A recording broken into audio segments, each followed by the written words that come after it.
Welcome back. We are here. Less than 48 hours to go, and the candidates are crisscrossing key battleground states today in that last-minute push for voters. The Clinton campaign is holding 33 events in 11 states. Donald Trump himself holding 6 rallies in 5 important swing states. Let's bring in our panel now. Ed Rollins is the former campaign manager for the Reagan-Bush ticket in 1984. He's the chief strategist for a Trump super PAC. Julie Roginsky is here, a Democratic strategist and a Fox News contributor. And Mary Kissel with us on the editorial board of the Wall Street Journal. Good to see everybody. Thank you so much for joining us. Ed, 2 days out. How you feeling? Well, I feel confident. I mean, I think he's really turned this thing back around the last couple of weeks with a big assist from the FBI and investigating. And I think at the end of the day, for a campaign that didn't do anything correct in the sense of the organization and against a campaign that did everything, it's a dead even race. Yeah, but I mean, does he have that ground game to actually come and bust people to the polls? He certainly can't match her ground game, and you certainly can't in the get out the voter. But I think there's a momentum that's turned to him the last 2 weeks that may overcome all that. There sure is. The critical thing is Florida. You look at real clear politics, the toss-ups, it's basically 297, 241. She's ahead. Florida shifts, it's 270. Wow. So Florida's critical. Florida's critical. Florida is critical to him. It's not necessarily critical to her. There are pathways for her, multiple pathways where she can win without winning Florida, but it is very critical to him. I will say it's not just about the ground game, which is very important, but you also know what I'm talking about when I talk about modeling. She's modeled her voters. She knows exactly who that voter is. She knows exactly whom she needs to get to the polls.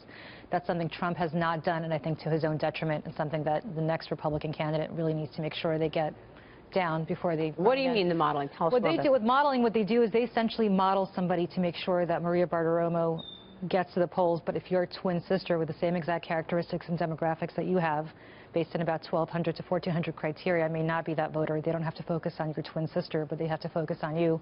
It's a very specific mathematic way of identifying your voters, much more specific than polling, and that's something the Clinton campaign has done very effectively. Obama did that very effectively in 2008, 2012. The Trump campaign has not modeled, and I think to its own detriment. But he's been a one-man show for a long time. Yeah, he has been. Trump is essentially trying to break the mold. He's trying to get voters out to the polls through the social media, flying around the country and holding rallies in airport hangars. I mean, Maria, he has to win Ohio, Pennsylvania, and Florida. It looks like he's doing well in Ohio. Florida is very, very close. Pennsylvania, Clinton seems to have a lead.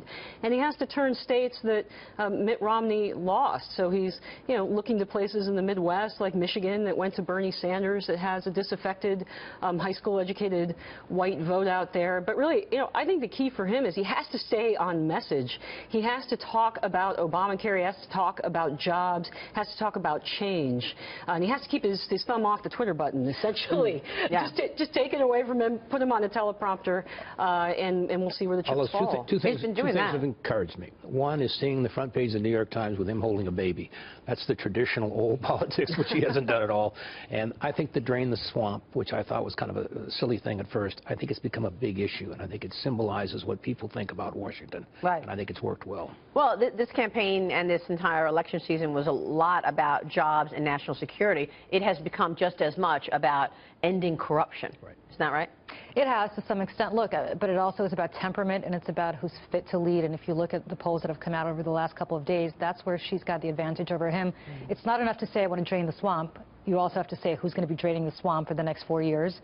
Have a plan. And have a plan. And I think just based on temperament alone, she's got an edge. People understand this is going to be somebody who's going to be the commander-in-chief of the country. Well, she's been very shrill. Ooh, I wouldn't use that word. I would use that word. Okay. Because she has been, and she's a very articulate person.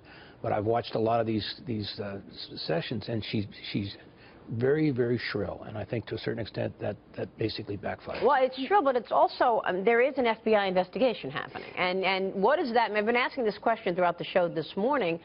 What does that mean for the day after, Mary? I mean, when you know, let's say Hillary Clinton wins, what happens after that, knowing that we've got this investigation hanging over her? It means you're going to have ongoing investigations, essentially. Look, there's a reason why Donald Trump is seen as more honest and trustworthy today than Hillary Clinton. That's in large part due to these multiple FBI investigations. He has a lot of material to talk about here. And by the way, it's not just about the FBI. You have reporters like John Harwood, Donna Brazil, feeding questions to the Clinton campaign, you get the sense that the whole process was rigged. Yeah. And I don't say that lightly because, you know, look, our voting system works. Our electoral process itself is not rigged. But when you look at how the Clintons have been packaged and sold to the American people, yeah.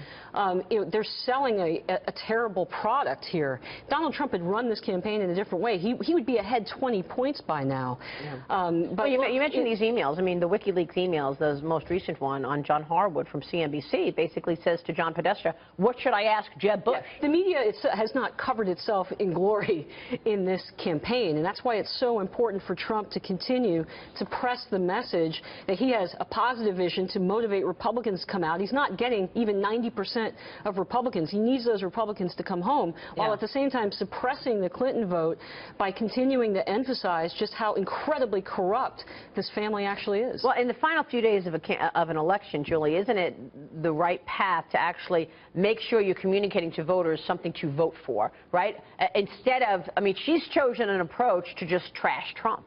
Well, it's both, right? So you have a lot of people who may not love her but are terrified of him. And I'll give you an example. You've got Latino voters lining up for hours to vote in Clark County, Nevada, or Broward County, Florida. The reason they're doing that is not because they're enamored with Hillary Clinton.